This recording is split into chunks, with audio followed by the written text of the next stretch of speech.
Venez, on discute un peu, ouais. Merci beaucoup, ravie d'être avec vous pour Venez on discute. Chérine Boutella, je suis influenceuse et comédienne, j'ai 2 casquettes. Vous avez pu me voir récemment dans Lupin sur Netflix, mais aussi Papicha, de l'année dernière.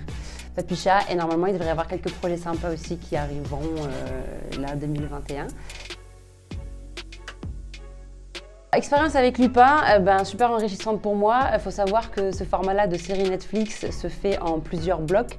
Donc en fait, au total, je le dis, on a filmé 10 épisodes. Voilà, il n'y en a pas que 5. Il y en a 5 qui sont sortis, mais au total, on en a 10. Et en fait, ça se filme en bloc. On a eu 4 réalisateurs au total. Chacun a réalisé 3 épisodes et le dernier, je crois, 4. C'est ça. Et du coup, c'est super parce que tu prends l'expérience de tes collègues. Moi, je pose beaucoup de questions, je suis hyper curieuse, quel que soit le métier où je me trouve. J'adore poser les questions, me renseigner, puis pouvoir aussi, moi, donner le meilleur et tirer le max de ce que j'ai avec moi. J'ai eu la chance d'avoir des collègues très, très généreux qui étaient là pour me conseiller à chaque fois, pour ce projet ou pour d'autres d'ailleurs. Et puis surtout les réalisateurs, vu qu'on en avait 4 différents, c'est 4 façons de diriger différentes, 4 façons d'aborder l'acteur et la réalisation différentes. Donc le rapport à la caméra n'est pas le même, il y en a qui sont beaucoup plus proches, donc on joue beaucoup plus sur les yeux, le visage, tout ça. Et voilà, au-delà de ça, ça a été une expérience super parce qu'il y avait une équipe de malades, une super bonne ambiance. Après, Omar Sy, moi je ne l'ai pas beaucoup vu, mais parce qu'on se court après, moi je lui cours après, du coup c'était plus les décors qu'on partageait pendant la journée, donc on se croisait.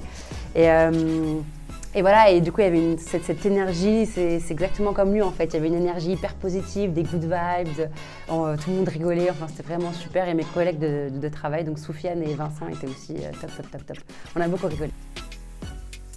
Alors vous savez, Netflix sont très regardants pour ce genre de trucs, vraiment il n'y a pas moyen de laisser échapper quoi que ce soit.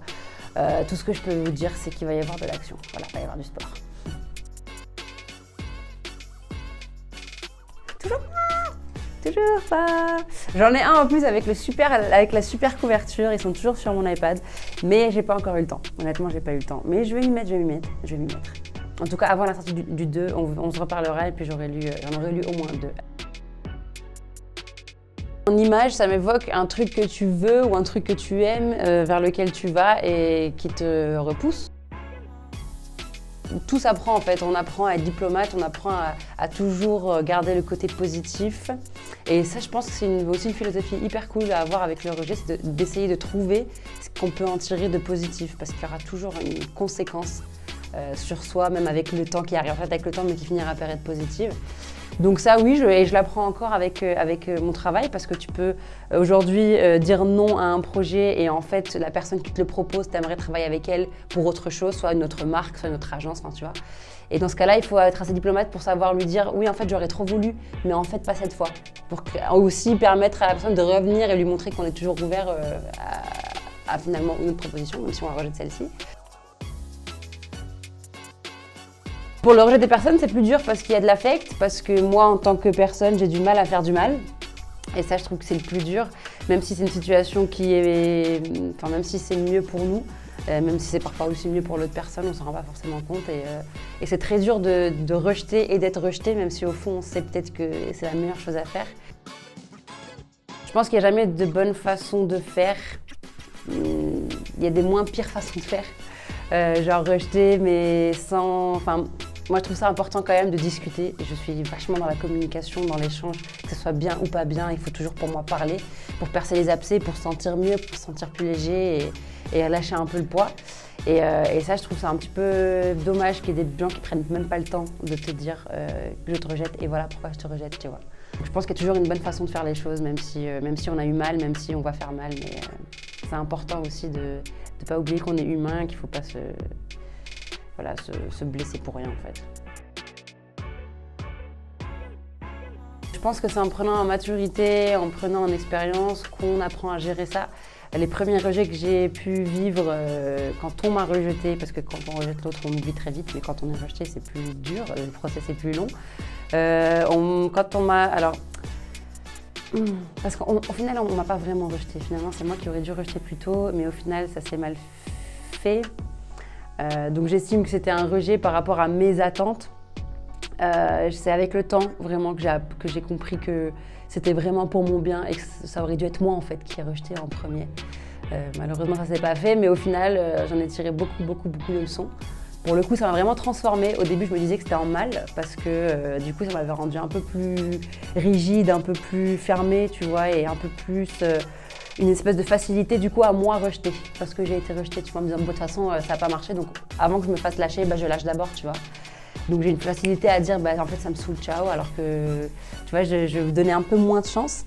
Et c'est avec le temps que j'ai compris qu'en fait chaque expérience est différente et que des fois il ne faut pas calquer ses pulsions ou en tout cas sa façon de faire comme ça à ce qui s'est passé avant. Donc voilà, je pense que j'ai beaucoup appris en patience, en communication aussi. C'est après ça que je me suis dit que c'était important de parler. Et surtout, par la suite, ça m'a énormément aidée dans ma vie. À être plus patiente et surtout moi à me grandir, à être plus sûre de moi, à savoir ce que je veux pas, tu vois.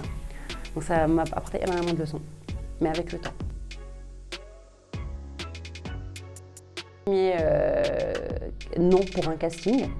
Donc il faut savoir que Papy Chasse a été mon premier gros projet qui donc a été international, qui a vraiment propulsé ma face sur les écrans, dans les festivals, donc c'est quand même très gros. Puis on te met une espèce de pression, on dit c'est maintenant ou jamais, tu vois, genre si maintenant on ne te propose pas des projets, si maintenant tu t'enchaînes avec rien, on va t'oublier et tu coules, tu vois.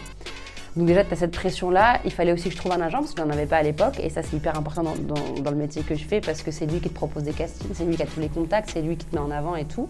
Tout seul, franchement, c'est très, très rare que tu t'en sortes. Donc avec toute cette pression-là et tout, les premiers castings, tu te dis « Oh my God, c'est maintenant ou jamais, oh my God, je veux réussir », plus le fait de se dire c'est maintenant, je veux savoir en fait si je suis bonne comédienne ou pas. Et donc tu passes ton premier cast, j'ai eu de la chance, c'était pour Lupin, donc ça a marché. Du coup voilà, mon ego il est comme je suis là, je fais une coque, je suis trop fière de moi et tout. Et puis celui d'après, un rôle que je voulais vraiment de ouf, vraiment genre je le voulais, pendant 2 semaines je l'ai préparé, j'ai préparé mon texte, j'ai préparé mon personnage, je suis allée voir un coach, tout ça. Et puis je passe mon casting, machin, hyper confiante. Et mon agent qui m'appelle et qui me dit en fait non c'est mort. Bon en fait on te dit, tu sais jamais si c'est vrai ou pas, mais souvent on te dit t'es trop jeune, t'es trop vieux. Moi c'est que j'étais trop jeune. C'est possible parce que l'acteur que j'avais en face de moi avait l'air en tout cas plus âgé que moi, tu vois. Mais tu sais jamais, donc ça se trouve c'est moi qui suis mauvaise, ça se trouve c'est moi, et du coup je te pose 1 million de questions. Et ça c'est hyper dur, c'est pour ça que je dis c'est du temps, du travail, de la communication avec mon agent, avec les gens autour de moi, tu vois. En leur disant les gars on m'a dit non, genre en fait je suis nulle, tu vois, j'ai rien à faire là, c'est pas mon métier. Et en fait pas du tout, c'est-à-dire qu'avec le temps j'ai appris que ce rejet-là, c'était pas personnel, c'était juste que je correspondais pas. Et je vous jure que dans ce métier c'est tellement dur d'accepter cette idée-là, mais plus t'en fais, du coup en fait, il y avait même des rôles où je savais très bien que j'allais être refusée, enfin qu'on allait me dire non, mais je le faisais quand même pour mon expérience, pour rencontrer les directeurs de casting et pour me dire voilà c'est pas moi le problème en fait, c'est juste que je suis jeune et où je suis vieille, ou je suis ci ou je suis ça, tu vois. Et ça a été le premier gros truc, ça a mis beaucoup de temps. Jusqu'à présent, il y a des moments où quand même tu t'en prends un petit coup, mais voilà, t'apprends que c'est pas toi en fait. Et en plus, c'est pas grave en soi. Au contraire, t'as envie de taffer encore plus fort et d'être encore mieux pour le prochain rôle qu'on te proposera, tu vois. J'aurais essayé d'être script. Parce qu'au final, vu que c'était un petit peu le chemin que j'avais pris, la filière que j'avais choisie, c'était l'un des métiers qui m'avait le plus impressionné, où en fait j'aimais beaucoup le fait d'être là, à observer, à regarder le moindre petit détail. Et je suis une meuf qui aime bien faire des remarques, tu vois. J'aime bien que les choses soient bien faites et je passe mon temps à faire des remarques aux autres, tu vois. Alors que même moi, je suis hyper désorganisée, tu vois. C'est un bordel chez moi, mais je fais des réflexes aux gens par rapport à leur bordel. Et donc, je me disais, c'est le métier pour moi, tu vois. C'est la meuf qui est tout le temps en train de dire, non mais en fait, là, c'est pas bon ce que tu viens de dire. Non, c'est pas bon ce que tu viens de faire. Et tu sais, être là, et en fait, tu sais que ça va bien se passer grâce à toi. Et que la crédibilité visuelle de la chose va être grâce à toi. Voilà, donc j'aimais bien ce concept-là, donc je pense que j'aurais essayé d'être script. Ne rien lâcher et surtout ne pas laisser les autres te détruire parce que les gens ont la critique facile et très souvent. Ça, je l'ai appris avec les réseaux sociaux et en vrai, je m'en rends compte même dans la vraie vie. Les gens qui te critiquent, c'est des gens qui font pas mieux que toi en fait. C'est des gens qui font moins bien que toi et qui du coup te jalousent en réalité et t'envient à mort. Donc ils feront tout pour que toi, tu redescendes à leur niveau. Or, il faut que tu continues à monter en fait. Donc ne lâche pas, jamais. Et n'écoute pas les autres.